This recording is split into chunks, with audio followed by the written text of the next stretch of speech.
ndio barabara itoke Mandera, ikuje Ramo, ikuje Gari, ikuje Elwak, ikuje Kobo, ikuje pale Kotulo, ikuje Tarbat, ipitie hapa Wajia, iende Samatar, itaremuke Modogashe, ifike Isiolo. Aga danding, aga tutong, aga duyang, kapabasige shikong, do foryang, danong chong, mai mahyong, oshor munghyong, ongirian boshong wadul, angi mahyong, bibi nanja, do komung, arkadar kapabasina bogang.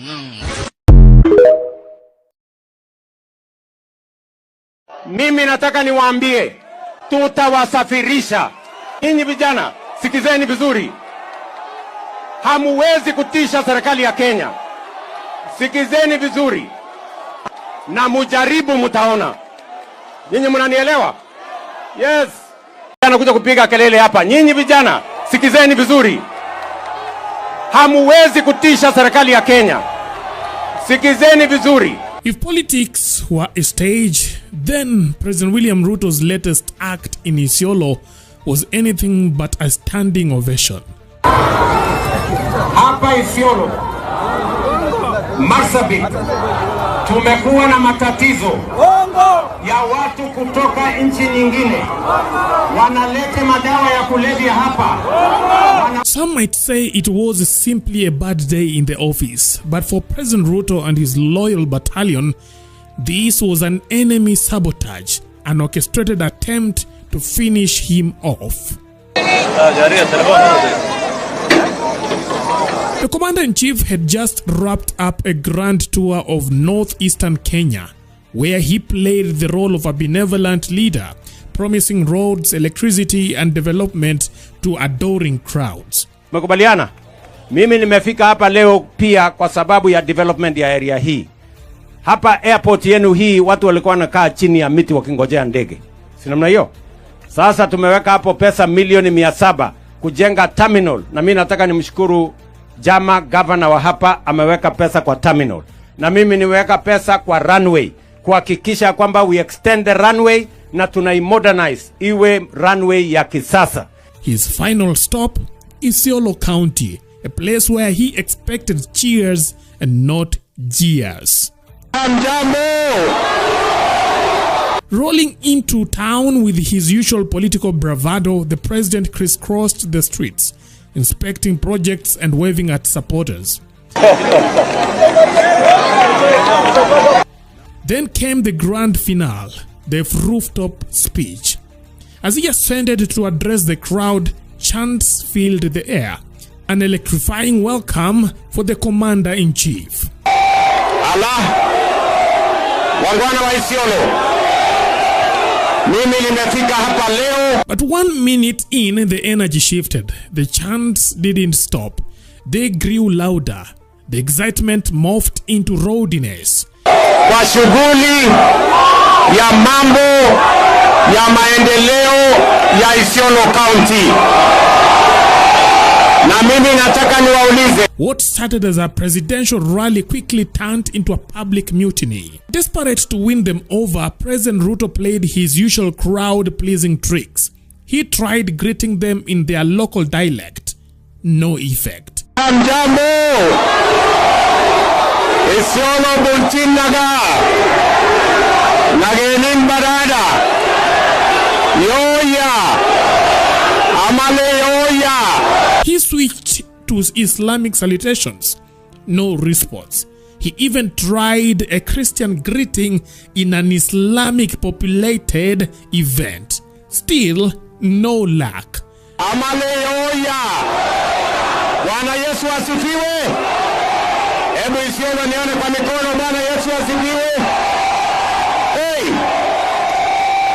Allah! The crowd was on a mission. Seeing his charm offensive fail, he pulled out his ultimate weapon, the development card. He painted visions of an Isiolo transformed, a paradise of highways, booming businesses, and glittering infrastructure. Nimeanzisha ujenzi. Sawa sawa, mimi najua mko na maneno, tutaongea mambo yenu baadaye. Leo asubuhi nimeanzisha barabara inatoka hapa Isiolo kwenda Kulamawe, itoke Kulamawe iende mpaka Modogashe, na baadaye iende Wajia, iende mpaka Mandera, barabara ambayo itasaidia wananchi wa sehemu hii na kufungua transport corridor ambayo itahakikisha ya kwamba Kenya inabadilika. Tunaelewana jameni? Tunaelewana? Ninyi vijana hapa nyamazeni. Yes. Sikizeni vijana. But with every promise of heaven on earth, the crowd answered back with a cold, hard uongo. Hapa Isiolo, Marsabit, tumekuwa na matatizo ya watu kutoka nchi nyingine wanalete madawa ya kulevya hapa, wanauzia watoto wetu. Mimi nataka niwaambie hawa wenye kuuza madawa tutawasafirisha. Hakuna vijana wa Kenya watalishwa madawa hapa Isiolo ama sehemu nyingine yoyote ya Kenya. The more he promised, the more they heckled. It became clear this wasn't just a restless crowd, it was an angry one. Yes, nyamazeni namna hiyo. Kwa sababu maneno mnayotaka tutasema hapa. Sawa sawa? Na mimi nataka niwaeleze wananchi wa hapa Isiolo wanataka mambo yao ya maendeleo izungumziwe na ipangwe, twende mbele pamoja. Watu wa Isiolo, ni kweli ama si kweli? Ni kweli ama si kweli? So mimi nataka niwaeleze nyinyi vijana, nyamazeni. Hata kama nyinyi ni watu wa Guyo, nyamazeni. Tunaelewana? Mimi nataka tuendelee pamoja.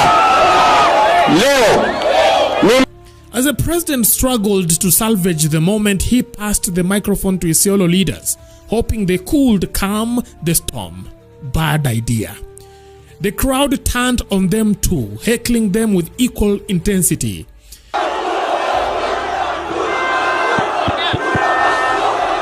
Salam alaikum!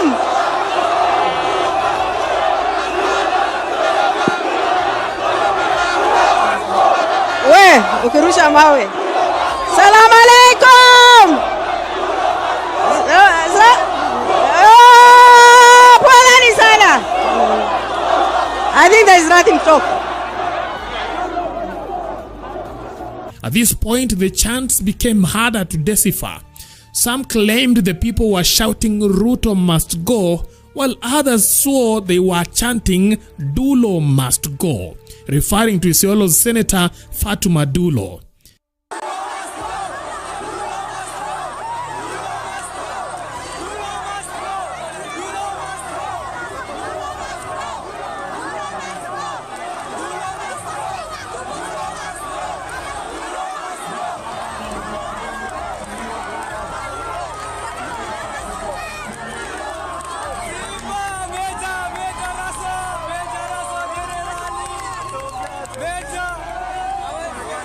Either way, the message was clear. Someone had overstayed their welcome. With the dust settling, President Ruto had a choice.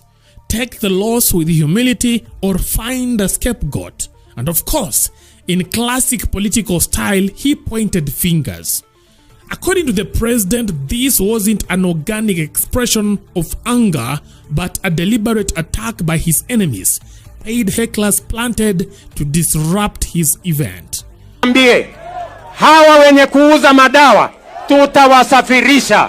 Hakuna vijana wa Kenya watalishwa madawa hapa Isiolo ama sehemu nyingine yoyote ya Kenya. Nasikia wale watu wa madawa wameleta hawa vijana kuja kupiga kelele hapa. Nyinyi vijana, sikizeni vizuri. Hamuwezi kutisha serikali ya Kenya. Sikizeni vizuri. Mnanielewa?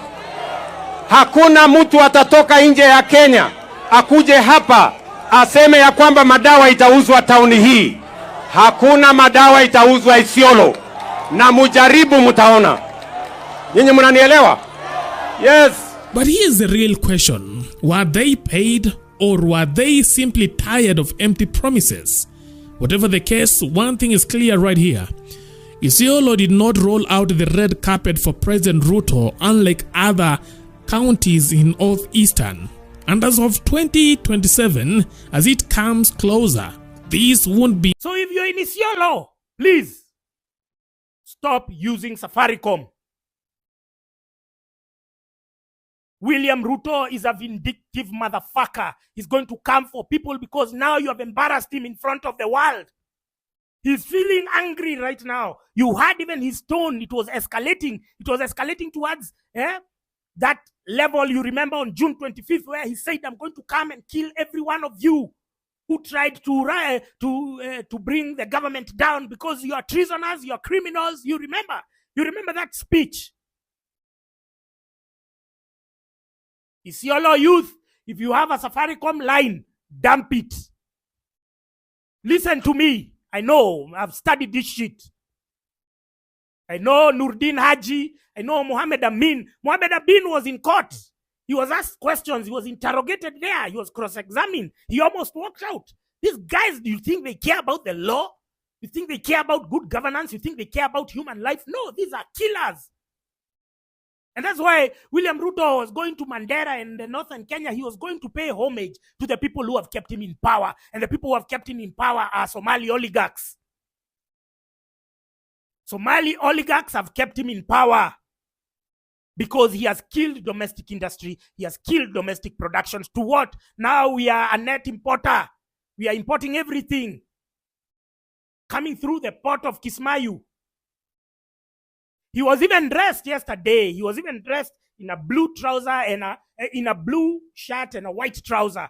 The colors of the Somali flag. You have to pay homage to the person, to the throne.